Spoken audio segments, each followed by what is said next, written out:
Well, hey, Robin. I'm really glad we're here together for this one. It feels like a big exhale, like we're inviting listeners into something deep, but held. It's a conversation that's been quietly building for a while, and I think many people are going to recognize themselves in it.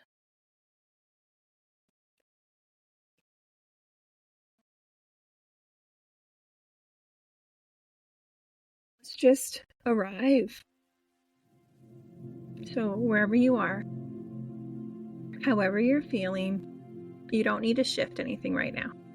Just notice your body.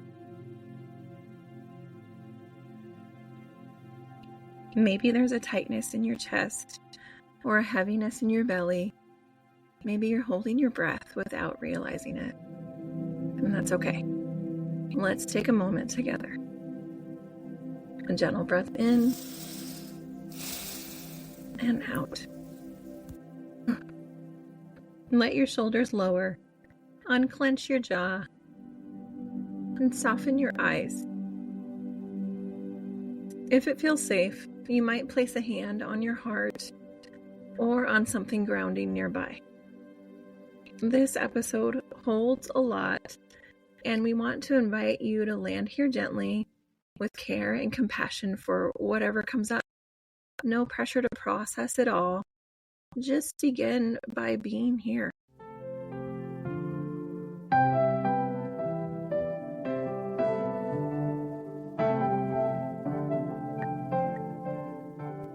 So we are beginning Series 4, Emotionally Unparented.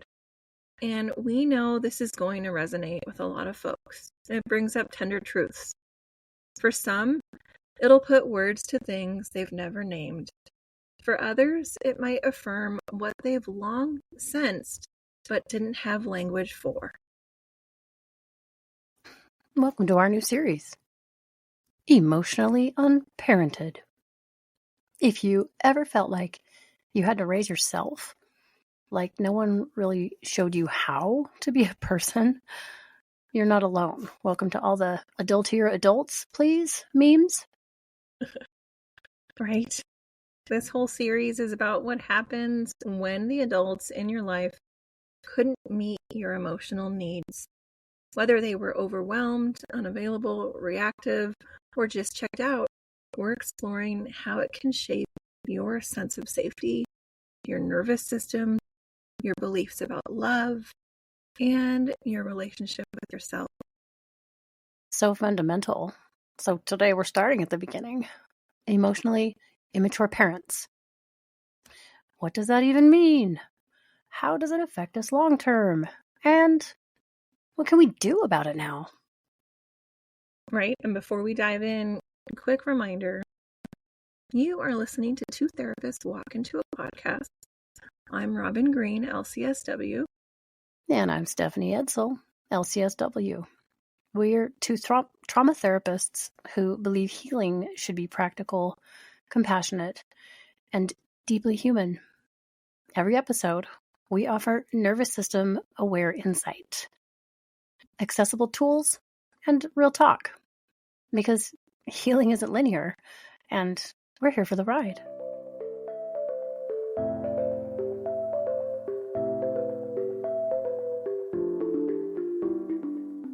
Let's begin with a working definition. Emotional immaturity doesn't always look like neglect or abuse. Sometimes it's parents who are overwhelmed, emotionally inconsistent, or unable to regulate themselves. When we talk about emotional immaturity, we're talking about caregivers who couldn't meet their own emotional needs, let alone someone else's. They may have been reactive, dismissive, overly self-focused, or emotionally absent.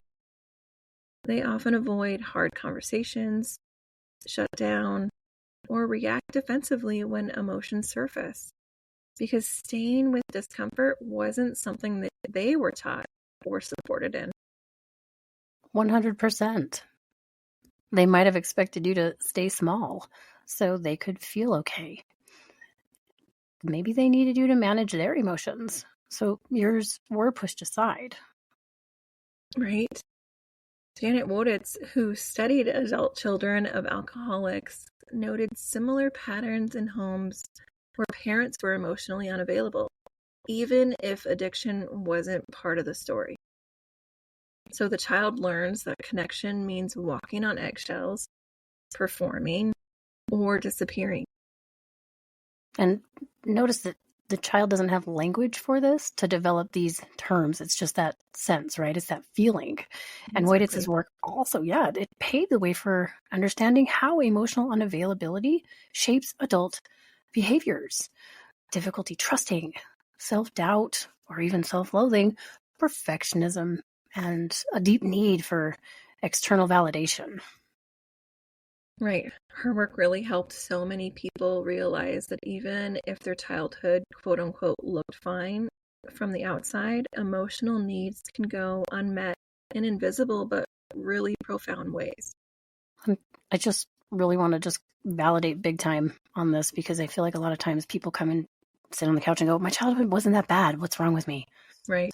I have no reason to feel this way, or I should be grateful. I really should. Others have had it worse. And I say, those are all neat things to say. And ultimately, it doesn't really matter what the story is. And it feels like it, but it's what it left behind, right? It's what the body basically didn't get to process. And so we just kind of lug around, I don't know, baggage maybe. We lug around these legacy burdens that really don't even belong to us. Isn't that just so interesting and fascinating? Yeah, definitely. And, on another layer too, I've definitely had those clients who've said the same thing. And then I just respond something to the effect of, well, would you want your child to have your childhood? And, 9 times out of 10, no. No. The emotion that wells up in them is like, yeah, see, weird. How come you don't get that? Right. You're not afforded that same right as a human? How are you supposed to be teaching this and modeling this if you're not also part of it? Step in. Yeah, so, I don't know. Let's talk about the body for a minute. What does that kind of upbringing actually do to your nervous system? Right. Your body gets the message. Stay alert. Be good. Don't need too much. You might hold your breath, clench your stomach, or even scan the room without even realizing it. And these cues get wired in, not really as conscious choices, but as survival strategies. So you adapt.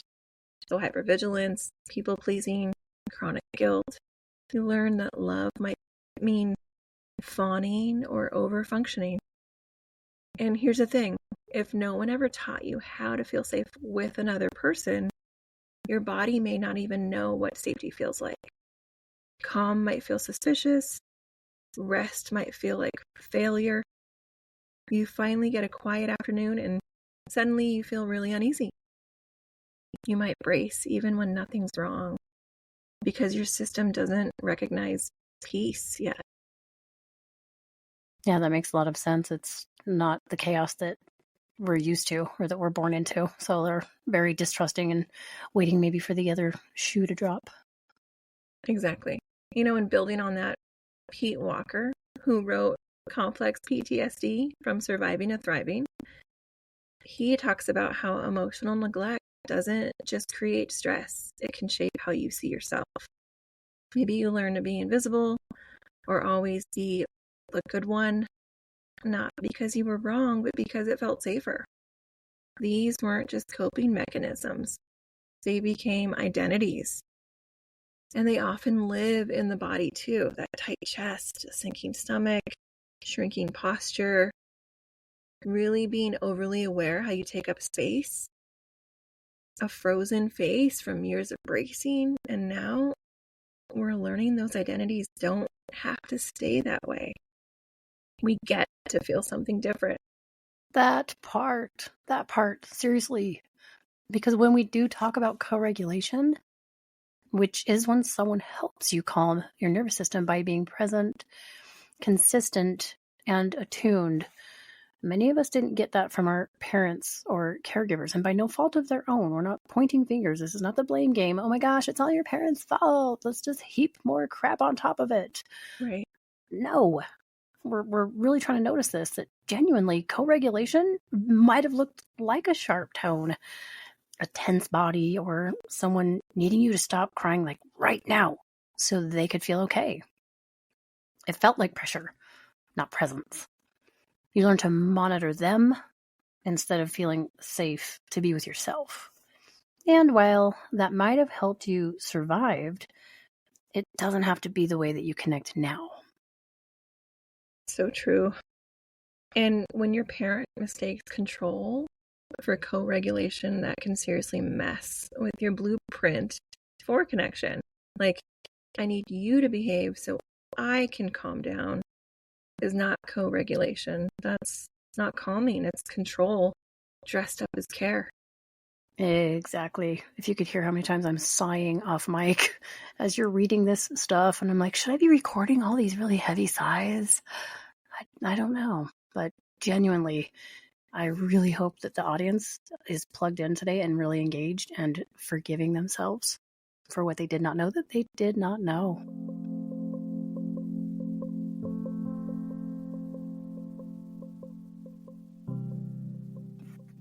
Let's pause there for just a moment. I want to do the nervous system nugget.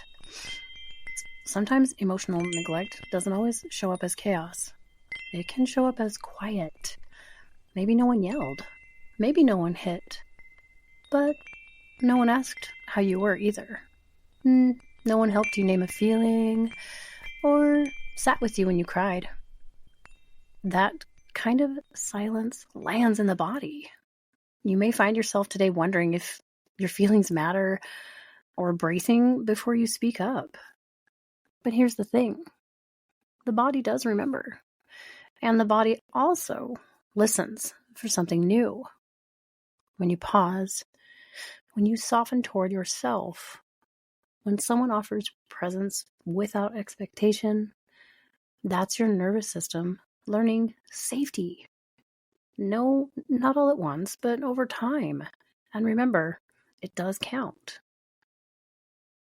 If you grew up with caregivers who couldn't offer that, you might notice patterns of self-protection, overperforming, or shutting down.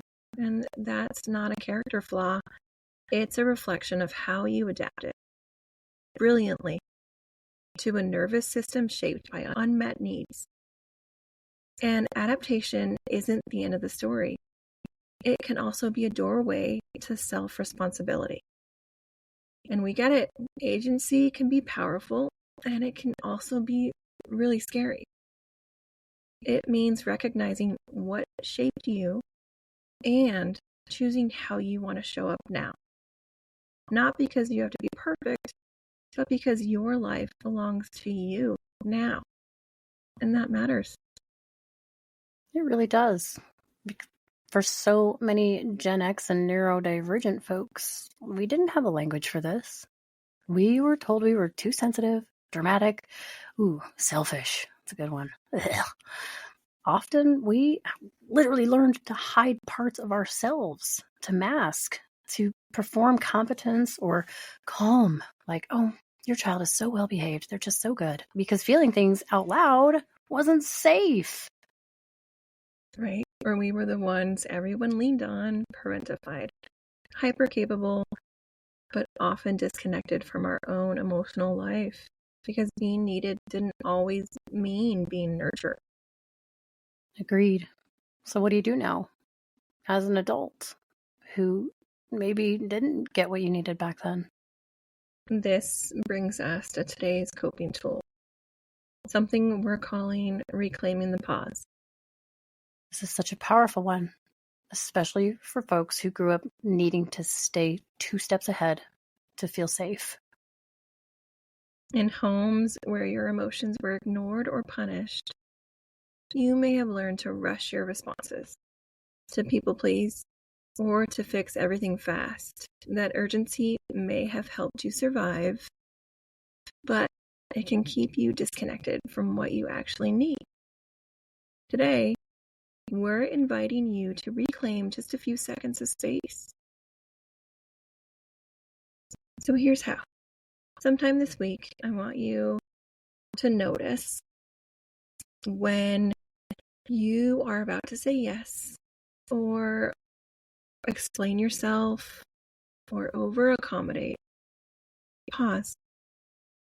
Just 3 seconds. Feel your feet. Take a breath. Maybe sip some water. Ask yourself, what do I need right now? That tiny pause is where your adult self gets to make a different choice, to step into that frontal lobe. It doesn't have to be dramatic or perfect. It can be invisible to everyone else. But it's those small moments of honoring your nervous system that start to change the whole pattern. I like to look at it like all the little grains of sand on the beaches that we just love so much. And though it might feel like I'm being extra by saying each piece matters. It really does. I'm certain it's very much the same as far as our nervous system regulation and like recalibration go. We can reattune to ourselves as adults. It's not easy. It does take some work. But that's what these podcasts are actually for, because we believe you can do it. That brings us to our real life rewire, and I'll share one. I am a step parent, and when my oldest stepson was about 8 years old, this is probably about 8 years ago now, he came in to basically confess that he had accidentally damaged something of mine. And immediately when his dad asked him to go tell her, when they got into the house, I see his tears, my alarm bells are going off. Like, what's going on? What? Is everything okay? And he says, Steffi, I'm really sorry. I didn't mean to, but I ruined your pink tape. And this pink tape, it's a cassette tape. It's got a lot of, it means a lot to me. It's a little recording of my oldest child and I when she's probably two or three. And so there's just some precious memories on this tape. And when he said he'd ruined it, my brain didn't quite know what that meant. So instead of reacting, I did this really interesting technique called mindfulness of current emotion. And I touched my chest and I said, son, I am angry, 8 out of 10. Oh, I want to yell. I think tears were already coming out of my eyes. I said, I really want to send you to your room. I want to stomp my feet. I want to smash the table. And that will not work for our relationship. And I just want you to know I love you. And I'm really sad that happened. Please don't touch my things without talking to me first, okay? And he 100%, yes, ma'am, yes. And he went to his room. And I ran out to the vehicle, kind of in a panic, to go check, like, oh, is this tape really ruined? And if Gen Xers are out there, you know what cassette tape problems I'm talking about. Just that little bit of a loop coming out you can fix with either your finger or a pencil. Just slide it right in there and rewind it, which was all that needed to happen. There was nothing wrong. I did need to make that repair, though. I need to run in and let him know that he actually didn't ruin the tape, but my boundary still stood. And I let him know. I walked in. I said, hey, guess what? It's not ruined, but please don't touch my stuff. And he said, deal. And I think that's actually really an incredible moment, like a teaching moment for both of us. Fast forward many years later, he does remember that story vividly. I love that. Thanks for sharing. And that right there is the work. It's not just understanding this stuff. It's catching those moments when your system wants to do what it's always done and then gently offering something different. It is. And I just have to offer that he gave me consent to share that story. So I don't feel too guilty about it right now. He's a doll. I love him so much. Oh. So before we wrap, let's leave you with something to sit with. Take your time with this one. It's not about judgment. It's about awareness. Here's your weekly reflection question. What did emotional support look like in your home growing up? And how has it shaped the way you connect with others? Present day. Notice how your body feels as you reflect. Is there a shift? Next week, we're exploring a survival strategy that so many of us know too well. Episode 17 is called The Parentified Child. This episode, we will be discussing how being the emotional grown-up way too early in the family and how this survival strategy leads to burnout, people-pleasing, and grief. I'm literally already feeling my chest stirring. Gosh. So if the episode hits something tender, that's why we say go slow. Please go slow, take care of yourself. And if it helped you feel less alone, maybe share it with someone who gets it. You've been listening to two therapists walk into a podcast. Thanks for walking with us. And remember, healing isn't linear, and we're here for the ride.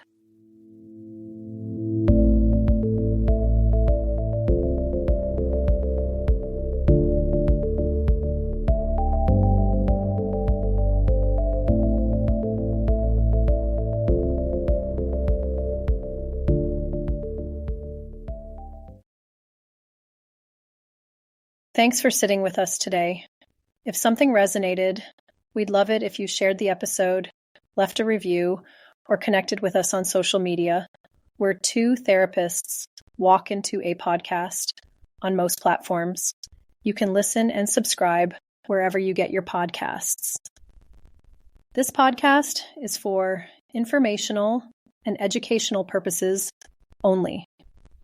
It is not therapy, does not replace therapy, and does not establish a therapist-client relationship. If you're in crisis, please reach out to a qualified mental health professional or call 988 in the U.S. Robin Green is a licensed therapist in Arizona, and Stephanie Edsall is licensed in Utah, and this podcast is intended for a general audience. And remember, healing isn't linear, and we're here for the ride.